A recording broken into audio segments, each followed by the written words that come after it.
Hello there, my name is Vanessa Smedley and I'm a painter. Well, today I am going to try a little bit of an experiment, something I've never done before. I'm going to see if metallic watercolor works on sanguine red paper, that is this color right here.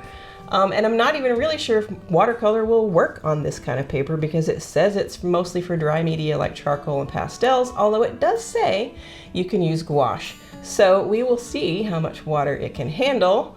But we are going to paint this absolutely adorable dragonfly that was in my very own backyard. I'm going to take a bunch of the noise away and not do a lot of that background because that's way too much. And then we'll see how it goes. And if we don't like it on this paper, we may do it on a different paper. So let's do this. Here are today's materials. You can go ahead and screenshot that, or they are listed in the description for you.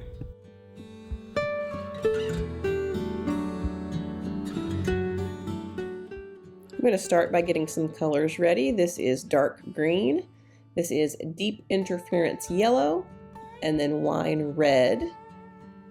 And lastly, we have fruit green. I already have my drawing here, and it's a little smeary because I used charcoal to transfer the drawing this time. But I'm starting out with that deep interference yellow, and then I am blending that down into the dark green. And I'm going to use the dark green on all of the shadowy side of this rose plant. And this is a very watery mix of this because I do want quite a bit of that red to show through, which I think will kind of help to gray down this color as well, since it's a little bit of a complementary color. I mean, it is kind of orangey, but it's pretty close to red.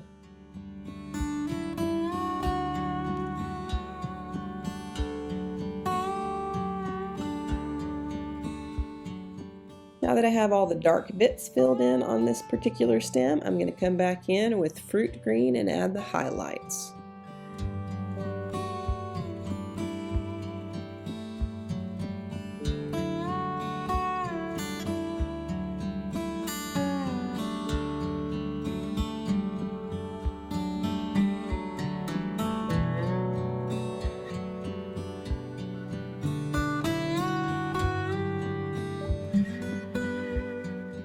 On the second stem, I'm going to basically do the exact same process. Going to start with the dark green and then come back in with the fruit green and fill that in.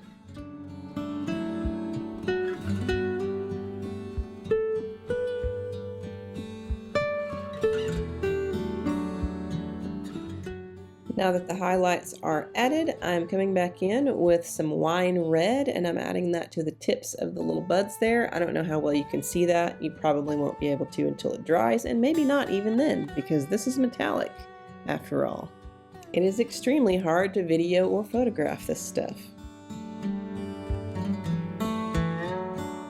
Next, I am significantly watering down some pearl silver white, and I'm going to use that for the wings. Since you can see through Dragonfly's wings, I'm just going to go right over the top of these plants here. And I'm going to do it very gingerly because if you use too much water, it will disappear on you because you'll just rearrange all that glitter and it will go everywhere. So do it kind of lightly, don't scrub back and forth over it, and you should be fine in making this appear to be transparent. And here's where I'm beginning to see the limitations of this paper. It's starting to get very streaky. It's not taking the paint very smoothly, and the water is pooling a bit. Next, I'm going to prepare some brown, and then I'm going to mix up some brown with some wine red to make it a little warmer. Next, we have some bronze satin.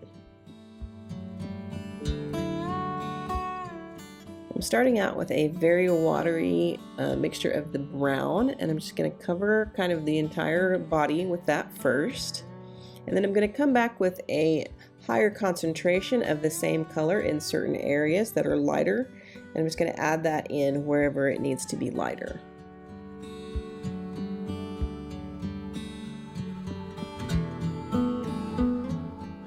I'm just adding a little bit of that brown to the top of the wings where you see the framework for them.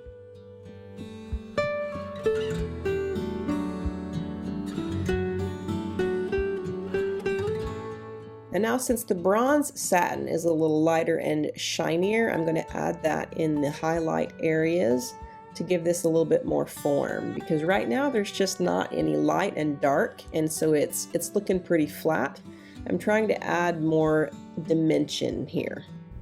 And here's another place where you can see that the water is just not soaking into this paper. It's making these little puddles in the middle of the paper, and that is not allowing the paint to diffuse the way it needs to.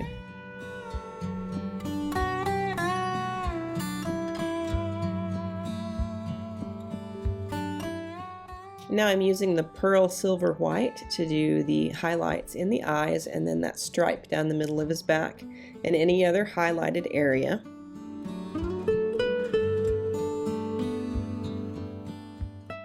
Now this is what it looked like after I finished getting all the paint on there. I think since this is a mid-tone paper, there is not enough contrast, and there needs to be some darker elements added in order to give this some form. And we are definitely not going to be able to achieve that with metallic paint, because we don't have any dark colors in the metallic paint. I've actually used my darkest color already, which was the brown. So I'm actually going to use this Staedtler fine liner, which is in a dark brown color, and I'm going to make this more of a line and wash type thing so that I can get some definition of some sort out of it.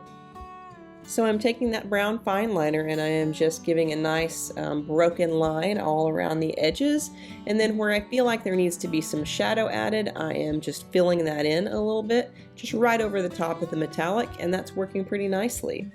And you can actually still see the shine underneath the fine liner, so that's a win-win.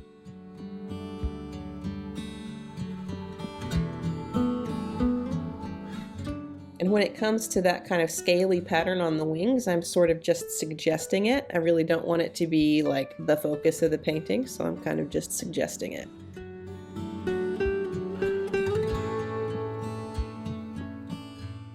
And I think that will just about do it for this. And as usual, I want to show you what it looks like tilted upward.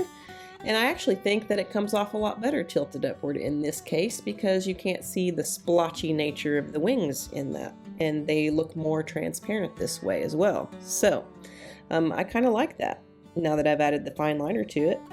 But you know what? I actually really want to see what this is going to look like on black paper. So we're going to do it on black now.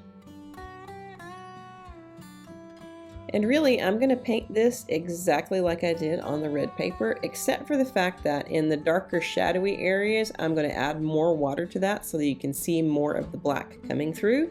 But other than that, I'm using the exact same colors. This is the dark green and the fruit green. I'll be adding some interference yellow and then some of the wine red at the tips of the little bud areas and things like that. Pretty much the exact same way. And now it's time to paint the wings, and I'm just going to be honest and let you know I made a huge mistake here. When I went in and painted the wings, I passed over that area too many times, and I basically completely wiped out the stems underneath. So when they dried, you couldn't even see they were there, and definitely did not have that transparent look. Just completely obliterated it. So I had to do some damage control and come back in and paint the stems back over the top of the wings, and then come in later and remove some of the white pigment for the wings so that you could get that transparent feeling back to it. But for right now, I'm going to let it dry and move on to the other areas. And just like before, I'm using all three of those browns, a little bit more water towards the sides where there's shadow, and building up more and more of that metallic pigment in the middle where there's highlights. And now we've got to fix those wings. So I'm coming back in with a flat brush and I'm just adding some water and then tapping it with a shop towel to take out some of that glitter so that we can see through that a little bit better. While I'm lifting pigment, I'm going to go ahead and use a very tiny brush and lift out these little lines that go across the abdomen. So basically just add some water, scrub a little bit, and blot. Add some water, scrub a little bit, and blot. And that brings back his little stripes.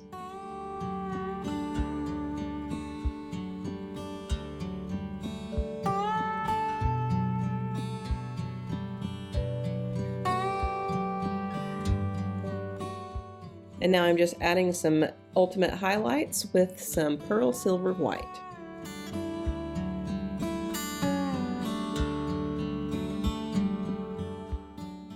Now for the pattern on the wings, I'm just bringing back in a Micron fine liner and just drawing them right in there. And just like the other one, I'm not going super crazy with it, although they are more visible in this one than they are in the other one, but I'm not minding it. I don't think it really draws too much attention to them.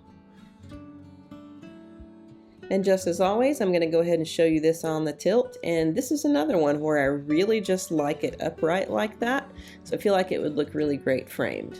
But I'm zooming in so you can see some of that texture on the wings as well. And here they are side by side for you. The black paper definitely is a little bit more flat. It just dries completely flat.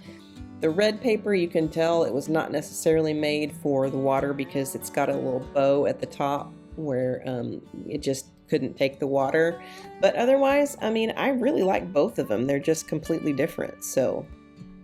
And the only thing I would say about the red is that if you're going to use it with metallic, you definitely need to add some sort of either fine liner or gouache or something with a dark color in order to give it that shadow, because otherwise it's going to be difficult to get that dimension and make it any kind of 3D. It would be great for some sort of decorative flat design for sure. And there you have it. There's our little experiment with one dragonfly on 2 different papers. Don't forget to like, comment, subscribe, share, all of that stuff, because that's how this channel gets to grow. Thanks for watching. I'll see you again in 2 weeks.